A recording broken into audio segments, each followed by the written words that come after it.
Hi friends, welcome back to KP ಅಡುಗೆ ಮನೆ. ಇವತ್ತಿನ ವಿಡಿಯೋದಲ್ಲಿ ಗೀ ರೈಸಿಗೆ ಕೂರ್ಮವನ್ನು ಯಾವ ರೀತಿ ಮಾಡೋದು ಅಂತೇಳಿ ನೋಡುವ. ಎಣ್ಣೆಯನ್ನು ಹಾಕಿಕೊಳ್ತಾ ಇದ್ದೇನೆ.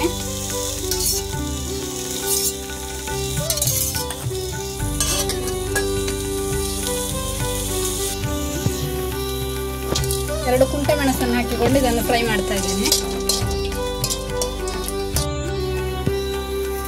ಕೊತ್ತಂಬರಿಯನ್ನು ಹಾಕಿಕೊಳ್ತಾ ಇದ್ದೇನೆ.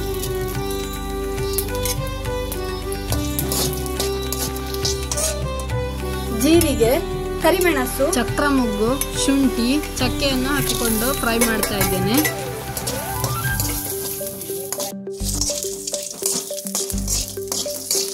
ಈಗ ಕೊತ್ತಂಬರಿ ಮೆಣಸು ಕಾದಿದೆ. ಇನ್ನು ಇದಕ್ಕೆ ಟೊಮೆಟೊ ಮತ್ತು ನೀರುಳ್ಳಿಯನ್ನು ಹಾಕಿ ಪುನಃ ಫ್ರೈ ಮಾಡಿಕೊಳ್ತಾ ಇದ್ದೇನೆ. ಇನ್ನು ಇದಕ್ಕೆ ಗೇರು ಬೀಜವನ್ನು ಹಾಕಿಕೊಳ್ತಾ ಇದ್ದೇನೆ.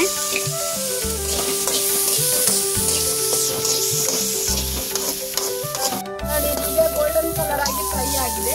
ಇನ್ನು ಸ್ಟವ್ ಅನ್ನು ಆಫ್ ಮಾಡಿಕೊಳ್ತಾ ಇದ್ದೇನೆ.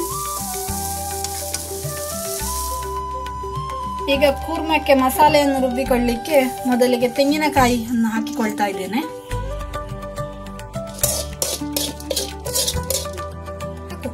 ಇನ್ನು ಇದಕ್ಕೆ ರುಬ್ಬಿದಂತಹ ಮಸಾಲೆಯನ್ನು ಹಾಕಿಕೊಳ್ತಾ ಇದ್ದೇನೆ. ನಾನು ಒಂದು ತೆಂಗಿನಕಾಯಿಯನ್ನು ತಗೊಂಡಿದ್ದೇನೆ.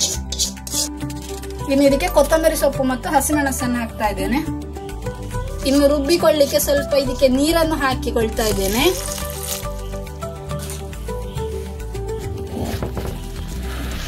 ಇನ್ನು ಇದನ್ನು ನುಣ್ಣಗೆ ರುಬ್ಬಿಕೊಳ್ಬೇಕು.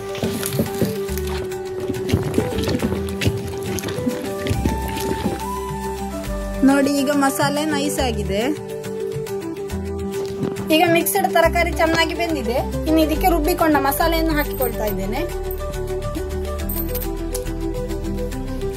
ನಾನಿಲ್ಲಿ ಬೀನ್ಸು, ಕ್ಯಾರೆಟ್, ಬಟಾಟೆ ಮತ್ತು ಬಟಾಣಿಯನ್ನು ತಗೊಂಡಿದ್ದೇನೆ. ಇನ್ನು ಬೇರೆ ತರಕಾರಿಗಳನ್ನು ಕೂಡ ಈ ಕೂರ್ಮಕ್ಕೆ ಹಾಕಿಕೊಳ್ಬಹುದು.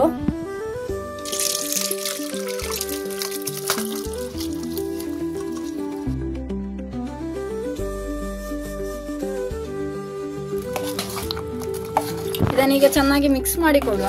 ಹದ ನೋಡಿಕೊಂಡು ಒಂದು ಸ್ವಲ್ಪ ಬೇಕಿದ್ರೆ ಇನ್ನು ನೀರು ಹಾಕಿಕೊಳ್ಬಹುದು. ಇದಕ್ಕೆ ಒಂದು ಸ್ವಲ್ಪ ನೀರನ್ನು ಸೇರಿಸಿಕೊಳ್ತಾ ಇದ್ದೇನೆ.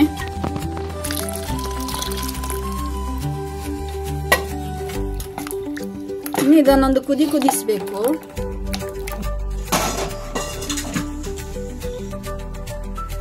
ತರಕಾರಿಯನ್ನು ಬೇಯಿಸಿಕೊಳ್ಳುವಾಗ ಒಂದು ಉಪ್ಪು ಹಾಕಿದ್ದೇನೆ. ಇನ್ನು ರುಚಿ ನೋಡಿಕೊಂಡು ಇಲ್ಲಿ ಉಪ್ಪನ್ನು ಹಾಕಿಕೊಳ್ತಾ ಇದ್ದೇನೆ. ಇದಕ್ಕೆ ಸ್ವಲ್ಪ ಅರಿಶಿನ ಹುಡಿಯನ್ನು ಕೂಡ ಹಾಕಿಕೊಳ್ತಾ ಇದ್ದೇನೆ. ಈಗ ಕೂರ್ಮ ಕುದಿಲಿಕ್ಕೆ ಸ್ಟಾರ್ಟ್ ಆಗಿದೆ. ಇನ್ನು ಸ್ಟವ್ ಅನ್ನು ಆಫ್ ಮಾಡಿಕೊಳ್ತಾ ಇದ್ದೇನೆ. ನಮ್ಮ ಇವತ್ತಿನ ಕೂರ್ಮದ ವಿಡಿಯೋ ನಿಮಗೆಲ್ಲ ಇಷ್ಟವಾಯಿತು ಅಂತೇಳಿ ಭಾವಿಸ್ತೇನೆ.